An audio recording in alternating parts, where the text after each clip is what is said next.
우리 삶을 살다가 보면 우리가 어떠한 그 공간이라는 영역을 참 중요하게 여깁니다. 그것이 우리가 어떤 곳에 있는지, 또 어떤 사람과 어떤 위치에 거리에 있는지를 좀 따지게 되면은 그것이 우리의 어떠한 생각까지, 또 심리적인 부분들까지 영향을 미친다라는 것을 우리는 보게 됩니다. 여러분들 혹시 근접학이라는 학문에 대해서 들어보신 적 있으십니까? 근접학이라는 게 있더라고요. 지금 나눌 이야기는 여러분들 아마 좀 들어본 이야기일 것 같아요. 근접학이라는 건 사람과 사람 사이에 있는 공간을 연구하는 학문이다라고 이야기를 해요. 인간에게 얼마만큼의 그런 공간이 필요한가, 또 그 공간이 사람의 심리에, 또 어떠한 문화의 환경에 어떤 영향을 끼치는가 연구한다라는 겁니다. 예를 들면 이런 거죠. 여러분들이 영화관에 갔어요. 영화관에 사람들이 많지 않아요. 그런데 내가 한 자리를 차지하고 있는데 어떠한 낯선 사람이 들어오는데 그 넓은 영화관 자리를 내버려 두고 하필 내 옆자리에 오게 되면 여러분은 어떤 마음이 들까요? 저렇게 자리가 많은데 왜 내 옆에 앉을까? 이런 마음을 품게 되더라라는 거예요. 좀 옮겼으면 좋겠다. 왜 그럴까요? 그것은 바로 나의 영역을 침범당했다라는 느낌이 있기 때문입니다. 그러나 반대 경우도 있습니다. 친구와 모처럼 영화 구경을 갔는데 내 옆에 앉을 거라고 생각했었던 친구가 만약에 저 몇 줄 뛰어서 자리를 앉는다면 어떤 마음이 들까요? 우리는 좀 배신감이 들어요. 내 친구가 내 옆에 있을 줄 알았는데 저렇게 거리를 두고 앉았더니 이런 서운한 일이 있을 수도 있다는 겁니다. 그런 것과 마찬가지로 자리 선택과 관련해서 가장 명확하게 드러나는 그런 자리가 영역이 있습니다. 그것이 어디냐면 바로 우리 교회 예배의 실입니다. 참 신기합니다. 여러분들 각자의 지정자석이 번호가 쓰여 있지도 않습니다. 그러나 매주 동일한 자리에 있습니다. 이렇게 공간이 넉넉하게 있음에도 불구하고 앞으로 나오라고 안내하면은 성질을 냅니다. 그래서 제가 어느 순간 깨달았습니다. 그런 게 아무런 소용이 없다라는 거. 그냥 니네들 앉고 싶은 대로 앉으세요라고 하면서 그냥 내버려 두었다라는 거예요. 예, 앞에 나온다고 해서 은혜의 자리인가? 사실 아닐 수도 있습니다. 그래도 기왕이면 또 앞에 얹으면 얼마나 좋을까 이런 생각이 있어요. 인류학자 에드워드 홀이 이렇게 공적인 공간과 사적인 공간을 구별하면서 사람에게 네 가지 영역이 있다라고 이런 연구를 이야기했었습니다. 첫 번째는 친밀감의 영역이라고 이야기를 합니다. 그것이 무엇이냐? 스킨십이 가능한 거리다라는 겁니다.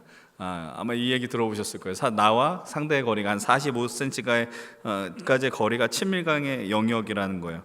이건 사랑하는 사람과 아니면 친밀한 사람과 대화를 나누는 거리일 것입니다. 내가 사랑하는 어떤 애인 또는 배우자 또 나의 자녀들과 그런 관계 속에서 이룰 수 있는 그 거리가 약 45cm의 거리다라는 거예요. 이런 관계에 있는 이들은 그 거리에서 조금만 멀어지면 불안해합니다. 아니 적어도 신경이 쓰입니다.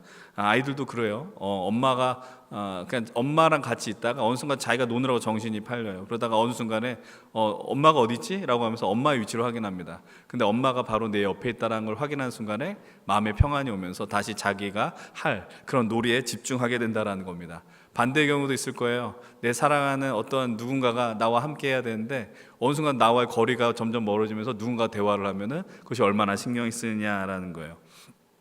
예전에 TV 광고에 이런 게 있었습니다. 한 남자 배우가 아주 잘생긴 남자 배우가 있었는데 그러면서 한 그 개구먼과 막 대화를 나누고 있었어요. 그런데 그 여자 그 희극인이 다가오면서 대화를 하는데 조금 이제 입에서 유쾌하지 않은 냄새가 났었던 것 같습니다. 그래서 그 제품의 제목이 바로 치약이었는데 치약 제품의 이름이 46cm였어요. 아마 이거를 근거로 해서 만든 그 광고가 아니었나 이런 생각을 해봐요. 여러분들 그것이 친밀감의 영역이다라고 이야기를 합니다. 그럼 두 번째로 개인적인 영역이 있다라고 이야기를 합니다. 그것은 그 이유겠죠. 45cm부터 약 1m씩까지의 거리인데 우리가 사무실을 여러분들 직장 생활을 하면서 아니면 도서관에 있다 보면은 너무나도 옆에 있는 사람이 그 막혀 있지 않는 그 테이블에 공부할 때 바로 내 옆에서 공부하면 어떤 생각이 들어요?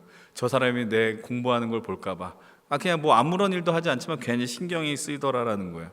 직장 생활 하시는 분들도 아시겠지만 사무실에 아무리 가까이 앉아도 약 적어도 1m의 거리를 유지해야 되지 않겠어요? 왜냐하면 그것이 내 개인적인 사적인 영역의 공간이기 때문이에요. 그래서 누구도 내 허락 없이 갑자기 내 안으로 들어오면 깜짝 놀라고 불편함을 느끼는 거리가 바로 이 개인적인 영역이라는 겁니다. 그럼 세 번째는 어떤 영역이 있냐? 사회적인 영역이 있다라는 거예요.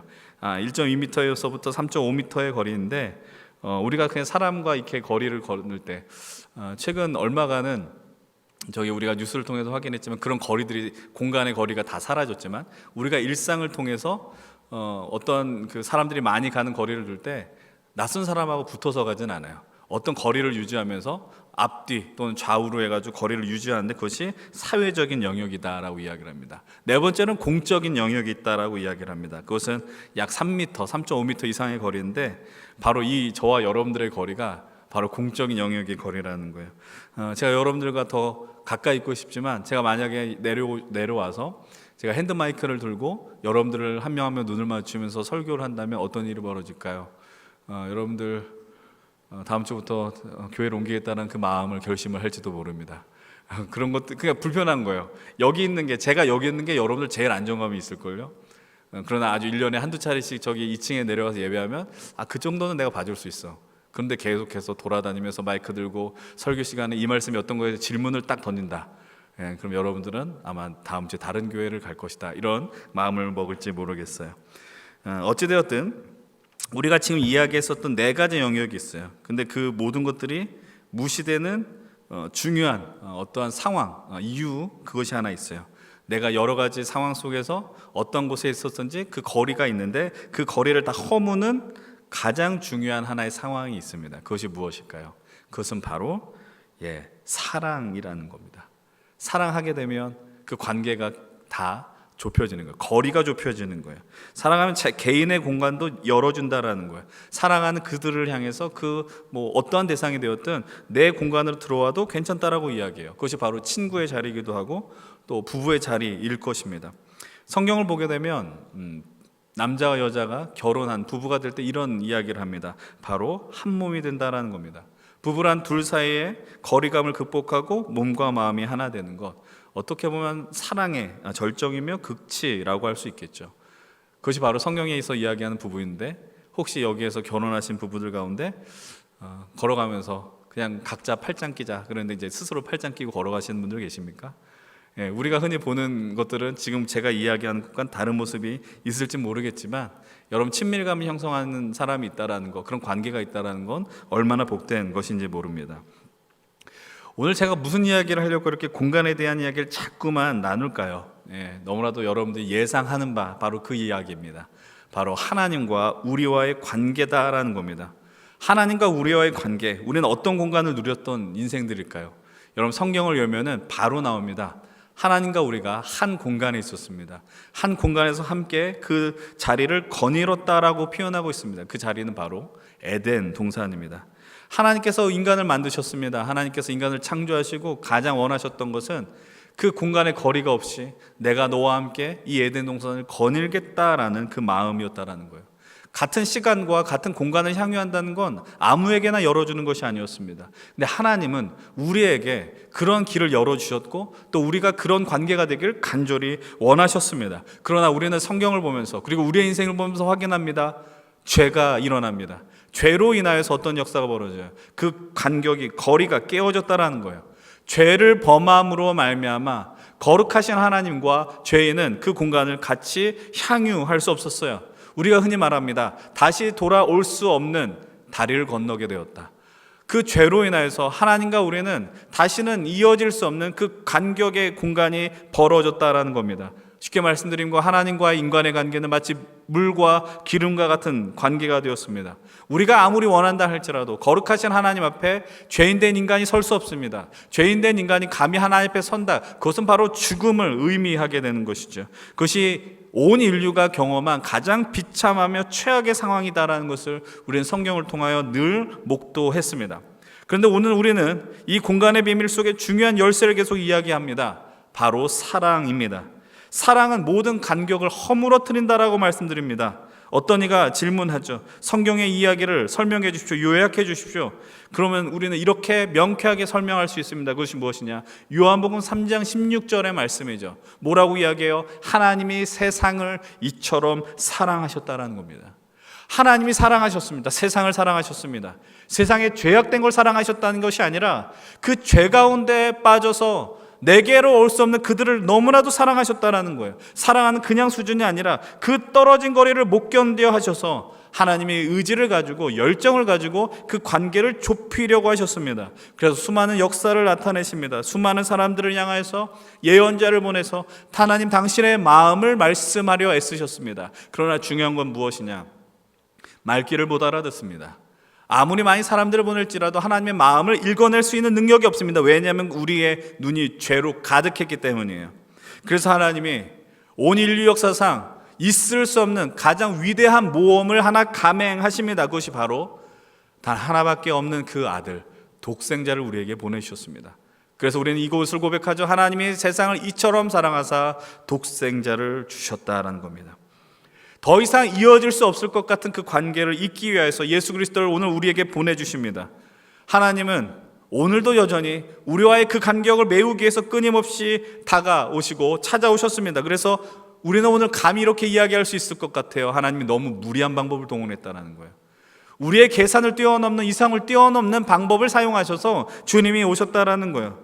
여러분, 이것은 정말 간단한 게 아니죠. 그러나 하나님 너무나도 쉽게 표현한 것 같아요. 하나님이 세상을 이처럼 사랑하셔서. 사랑이 없으면 가까워질 수 없어요. 여러분들도 한번 생각해 보십시오. 나와 어떠한 관계가 없는 사람, 나와 어떠한 그 말도 섞지 않은 사람이 갑자기 친한 척을 하면서 이 내 옆자리에 앉아 예배하겠다라고 한다면 예배 드리는 내내 그 시간이 얼마나 불편할까요? 그러나 내가 사랑하는 그 사람이 내 옆에서 함께 예배한다면 너무나도 기쁨이 넘쳐 더 하나님을 예배할 수 있지 않을까요? 사랑이란 건 위대해요. 사랑하면 내 믿음의 눈이, 내 시선이 그를 향하여 머물러 있어요. 그 사람이 멀리 간다 할지라도 머무르게 되고요. 여러분들 나중에 커서, 이미 다 컸지만 나중에 여러분들 후손을 낳고 아이를 키우다 보면 자녀들이 어디에서 단체 사진을 찍어 오는 경우들이 있지 않겠어요? 그것이 요즘 학급 수가 적다 해서 수명이 안 되는 것이 아니라 어떤 200명, 300명이 되는 그 단체 사진을 여러분들 보여주면서 여러분들의 아이를 찾아보십시오. 단번에 찾습니다. 이유는 하나입니다. 그 사랑의 마음이, 사랑의 능력이 그 아이를 찾게 하더라라는 거예요. 사랑하면 그 사람의 말투와 눈빛과 습관이 관심을 쏟을 수밖에 없어요. 그것이 우리의 본능이에요. 모든 신경이 다 동원된다라는 거예요. 그 사람이 아프면 내가 아프고 그 사람이 기쁘면 나도 기쁠 수밖에 없다라는 거예요. 근데 하나님께서 예수님을 이 땅에 보내신 이유는 우리를 사랑이라고 이야기를 해요. 여러분들 눈앞에 있는, 그리고 우리가 읽었었던 그 성경은 바로 하나님이 우리를 향한 뜨거운 사랑이 기록되어 있는 책이에요. 하나님이 우리를 사랑하니까 끊임없이 찾아오시는 거예요. 우리가 그토록 말을 듣지 않는데도, 도망치는데도 찾아온 이야기들로 가득하고 있다는 것이죠. 우리들은 어떤 존재이냐? 우리는 이렇게 규정할 수 있어요. 도망치는 존재예요. 오실 때마다 도망쳐요. 사랑하면 가까이 오신다 말씀하셨어요. 근데 우리는 외면해요. 그것이 사명처럼 느껴져요. 하나님이 가까이 오는 거 부담처럼 느껴요. 하나님 우리에게 말씀을 걸어오는 것, 내가 너와 관계하기를 원한다, 내가 너와 더 깊은 사귐을 원한다, 그것이 부담으로 다가와요. 근데 하나님은 끈질기세요. 어마어마한 그 마음을 갖고 오세요. 여러분, 어떻게 보면 하나님은 요즘식으로 표현하면 스토커 같은 모습이 보일지도 모르겠어요. 여러분, 이런 말을 하는 저를 용서하고 들으셨으면 좋겠어요. 이 표현에 제 자신도 포함되어 있기 때문에 그래도 쓸 수 있는 것인지 모르겠는데, 우리들 다 사람이죠. 우리들 하나님이 찾으신 사람들이에요. 그러나 지독하게 말을 안 듣는 존재예요. 어쩌면 이렇게, 거친 표현인데 죄송합니다, 더럽게 말을 안 들어요. 정말 말을 안 들어요. 하나님이 그렇게 부르짖고 간절히 원하시고 보여주시는데 들을 생각을 하지 않아요. 그러면서 이런 생각을 하죠. 뭐가 좋다고 우리를 만드셨을까? 뭐가 좋다고 우리를 이렇게 세우셨을까? 근데 성경을 읽다 보면 명백한 결론이 나와요. 하나님이 우리를 너무나도 사랑하셔서 특별하게 만드셨어요. 그래서 성경을 보면 뭐라고 이야기해요? 창세기 1장은 이렇게 이야기를 합니다. 하나님이 자기 형상대로 만들었다. 자기 형상대로 닮았다는 거예요. 그 성품이 있어요. 눈, 코, 입이 있다는 이야기가 아닙니다. 여러분들이, 부모님이 여러분들을 사랑하는 이유가 뭘까요? 자녀이기 때문에. 근데 더 사랑하는 이유는 뭐냐면 닮아서, 내 모습이 있어서, 정말 신기할 정도로. 그래서 그 아이의 연약한 부분이 내 모습처럼 여겨져서 미안하게 느껴져요. 그래서 내가 그 아이로 해서 어떻게 할까 고민해요. 기도해요. 그것이 부모의 심정이라는 거예요. 하나님은 우리를 사랑하셔서 이렇게 고백하세요. 내가 너를 보배롭고 존귀하게 여긴다라는 겁니다. 하나님이 우리를 우리의 형상을 하나님의 형상으로 닮아 만들게 하셨어요. 하나님처럼 생각하게 하셨고 느끼게 하셨고, 그래서 하나님, 여러분 이런 원초적인 질문을 던지는 사람이 있어요. 하나님, 우리를 만드시고 왜 이렇게 고생하십니까? 그냥 우리 몸속에 기도 찬양 버튼을 누르면 기도하고 찬양하게 만들고 말 듣게 만드시지, 왜 이렇게 무슨 이상한 자유의지라는 단어를 쓰게 하시면서 그런 의지를 주셔서 말을 듣지 않게 하느냐. 여러분 기억하십시오. 하나님 우리를 그냥 인공지능 로봇처럼 만들지 않았다라는 사실이에요. 자발적인 사랑을 원하는 거예요. 여러분과 누군가의 관계 속에서 그 사람이 좋아, 시켜서 좋아하는 게 아니잖아요. 내 안에서 자원하는 심정을 좋아한다고요. 근데 그 사람이 나를 좋아했으면 좋겠어요. 근데 억지로 여러분들 그 사람의 목에 칼을 들고 가서 너 나 사랑하지 않으면 내가 너 죽일 거야, 이건 사랑이 될 수 없어요. 정말 자발적인 사랑을 원한다는 거죠. 하나님 그렇지 않겠습니까? 하나님 여러분들 향해서 내가 너를 이렇게 천벌을 내릴 거야, 그래도 우리 말을 듣지 않는단 말이죠. 하나님 우리를 끊임없이 찾지만 우리의 마음을 붙드는 게 너무나도 어려우셨던 것 같아요. 그래서 이사야 50선장을 보면 뭐라고 이야기를 해요? 그들이 양 같아서 다 제 길로, 각기 제 길로 갔다라고 이야기를 해요. 그러나 하나님은 우리를 향하여서 정말 짝사랑하는 것처럼 우리에게 말씀하세요. 내가 너와 함께 있고 싶고 너를 사랑하며 네가 나의 옆에 있으면 좋겠다. 성경은 하나님의 끊임없는 사랑의 노래라 우리는 정의 내릴 수 있습니다. 잠언 8장 17절의 말씀 이렇게 고백하고 있습니다. 우리 한 27절의 말씀 함께 고백합니다. 읽겠습니다. 시작. 나를 사랑하는 자들이 나의 사랑을 믿으며 나를 간절히 찾는 자가 나를 만날 것이니라. 여러분 이 말씀이 무슨 뜻인지 아십니까? 너희가 나를 사랑하면 내가 그때부터 사랑하겠냐, 이 말씀이 아니에요. 다시 한번 보셔야 돼요. 이미 사랑할 준비가 되어 있는 거예요. 하나님은 반응하는 자들, 하나님 앞을, 하나님을 원하는 자들, 하나님을 만난 자들은 하나님을 사랑하게 되는 거예요. 우리가 하나님을 마치 내가 이렇게 하면, 내가 이렇게 예배하면, 내가 이렇게 무언가를 하면, 헌금을 하면, 전도를 하면, 기도를 하면 그제서야 사랑하시는 하나님이라고 이해한다면 하나님을 너무 못되게 만들어버리는 거죠. 오해하는 겁니다. 하나님 처음부터 우리를 찾고 계셨어요. 처음부터 사랑하기를 원하셨어요. 그래서 요청하는 거예요. 마음을 돌이키라는 거예요. 내게 마음을 두라고 요청하고 있는 거예요. 하나님을 진심으로 사랑하게 되면 우리는 그분을 찾길 소망하고, 그래서 하나님의 음성을 누리게 될 것입니다. 그 음성은 우리가 주어진 이 말씀을 통해, 우리의 환경을 통해, 수많은 사람들을 통해 찾아올 것입니다. 그러나 우리가 인류 역사 속에 경험하는 것은 이것이죠. 인간은 포기하죠. 그러나 하나님은 포기하지 않아요. 우리는 도망쳐요. 그러나 하나님은 우리를 외면하지 않고 늘 추적해 오신다라는 거예요. 그 결정판이 무엇입니까? 바로 예수 그리스도를 이 땅에 보내주셨어요.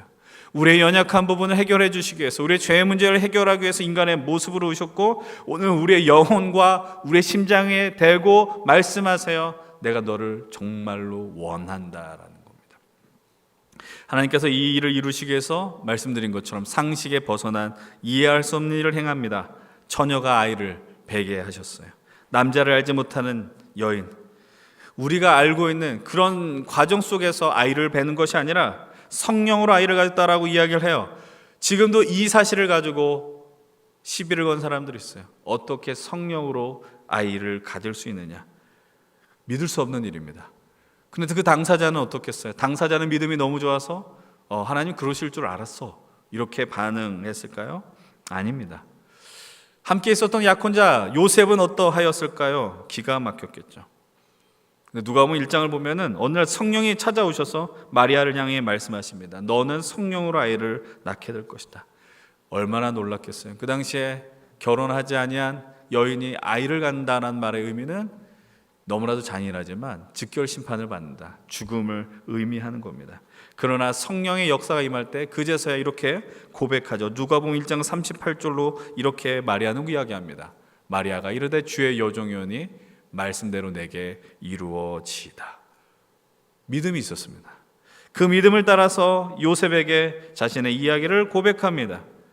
요셉 역시 충격이었겠지만 하나님께서 은혜를 베풀어 주셔서 전사를 보내주셔서 이렇게 설득하고 고백하죠. 오늘 본문 20절로 21절의 말씀입니다. 우리 함께 마태복음 1장 20절로 21절 한번 읽어봅니다. 시작. 이 일을 생각할 때 주의 사자가 현몽하여 이르되 다윗의 자손 요셉아 내 아내 마리아 데려오기를 무서워하지 말라. 그에게 잉태된 자는 성령으로 된 것이라. 아들을 낳으리니 이름을 예수라 하라. 이는 그가 자기 백성을 그들의 죄에서 구원할 자이심이라 하니라.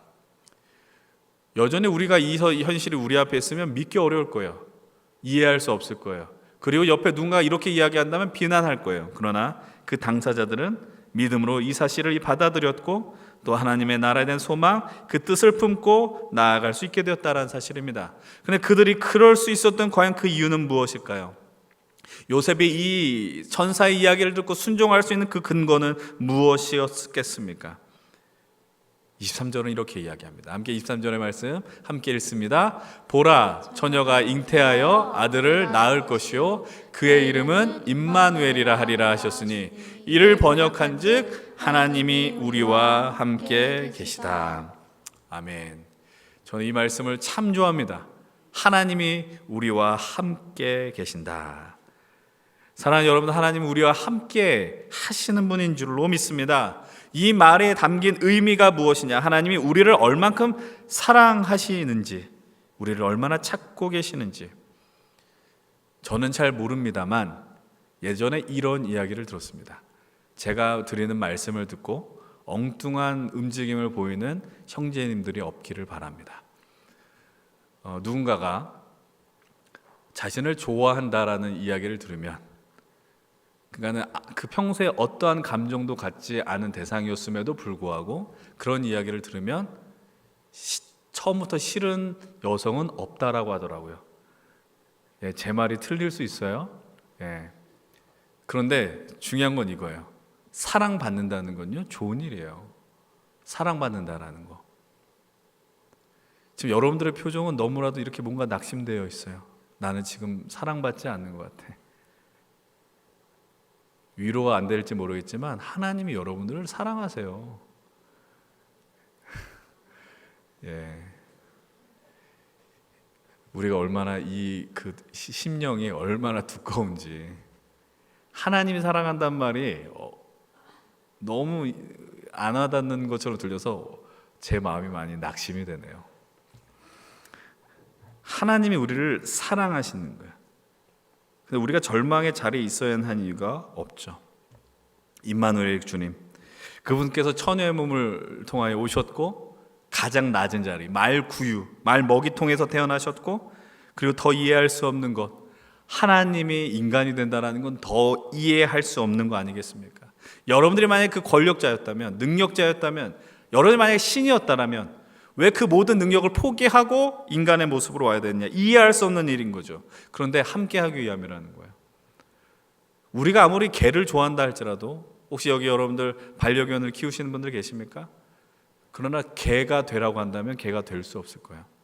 여러분들이 고양이를 너무나도 사랑해서 그와 대화하고 싶어, 그럼 난 고양이가 될 테야 라고 하는 사람들은 없단 말이에요. 그러나 주님은 그토록 우리와 함께하기 위해서 모든 영광을 다 버리고 우리에게 오셨습니다.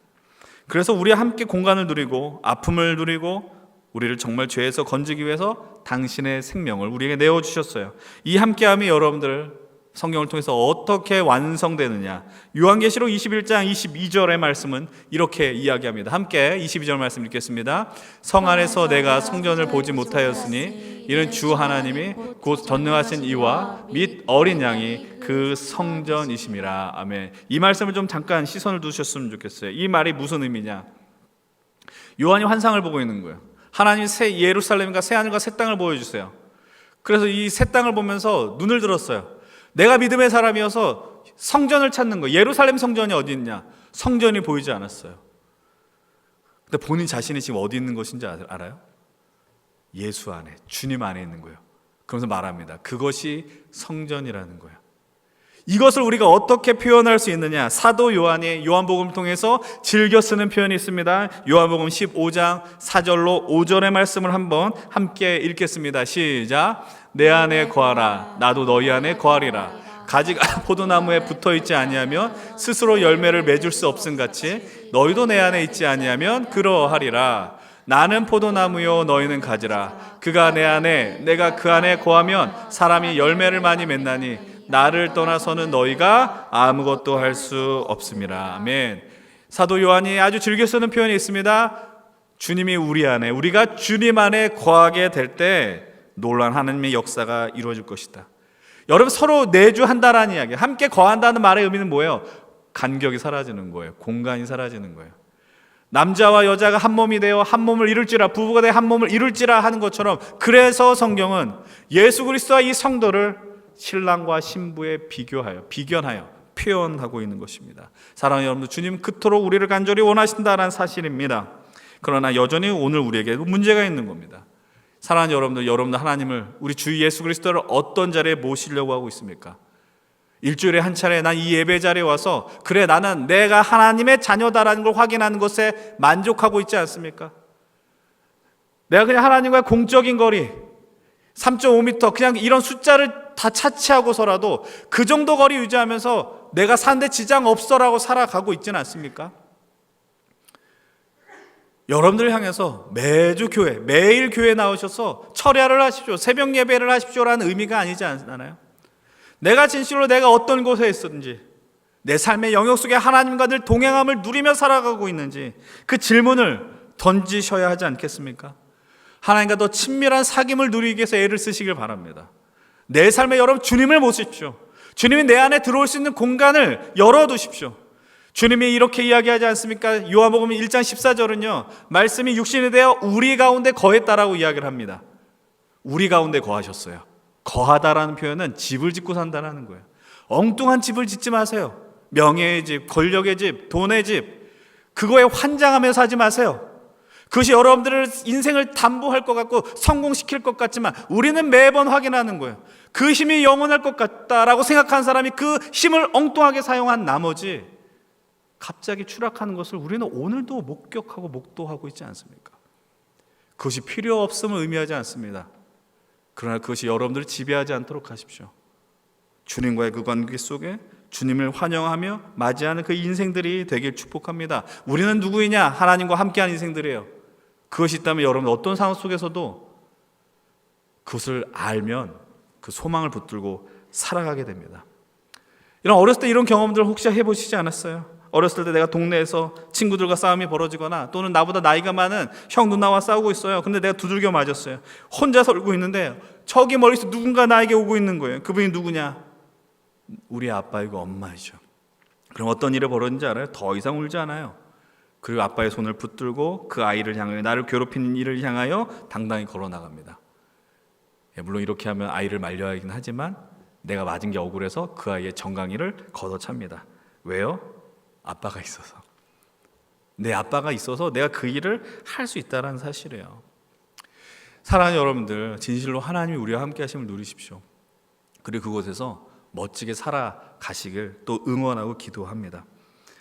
그러면서 우리가 놓치지 말아야 될 게 있어요. 그것이 무엇이냐면 그래도 우리는 지금 이 자리에 있잖아요. 하나님이 함께 한다는 걸 듣잖아요. 믿잖아요. 근데 여전히 그 사실을 모르고 살아가는 사람들이 너무나도 많아요. 그리고 이 짙은 겨울이 되면, 어둠이 짙어지고 추운 겨울이 되면 하나님이 함께 하시는 사람들이 얼마나 많은가를 또 우리는 보게 되더라라는 거예요. 어둠의 깊은 곳에 있는 이들, 정신적으로, 육체적으로, 경제적으로 연약한 자들, 그곳에 하나님의 함께 하심이, 은혜가 필요한 이들이 있다라는 것이죠. 그 가운데 우리가 해야 할 일이 무엇이겠습니까? 우리는 다음 주에 세상의 감동자 프로젝트로 은평구의 감동자를 진행합니다. 우리가 저 연신내 로데오 거리를 지나다니면서 우리가 나눠준 선물 아주 미약한 것에 불과할지 모릅니다. 그러나 우리는 그 마음속에 소망하는 것이죠. 이들에게, 당신들에게 하나님이 얼마나 함께하고 싶은가, 우리는 그것을 알려주는 거예요. 누군가는 그것을 받고 깨달았으면 좋겠어요. 하나님의 간절한 마음을. 근데 우리가 전하지 않으면 알 수 없다라는 거예요. 여러분, 우리가 주님의 오심에 그 빛이 필요한 곳이 어디인지를 우리의 믿음의 눈을 들어서 살펴보시길 소망합니다. 최근에 있었던 일을 잠깐 이야기하자면 과거와는 다른 야광봉이라는 게 많이 등장하더라고요. 그럼 누가 이렇게 질문했어요. 왜 야광봉을 들었습니까? 촛불은 꺼진다고 누가 비아냥거리길래 야광봉을 들고 왔습니다. 근데 그 빛보다 더 강력한 빛이 우리 예수 그리스도인 줄로 믿습니다. 주님의 빛이요 너무나도 세상에 필요해요. 우리의 인간의 힘으로 할 수 없는 그 어둠을 밝힐 수 있는 것 오직 주님밖에 없음을 진실로 고백하십시오. 우리가 그 믿음을 따라서 주님과 함께하는 은혜를 풍성히 누리시고, 그리고 우리를 통해 이 땅의 어둠의 빛 대신 예수 그리스도가 계속해서 역사하는 그 놀라운 주님의 부르심에 응답하시는 우리 모두가 되기를 간절히 축원을 드립니다.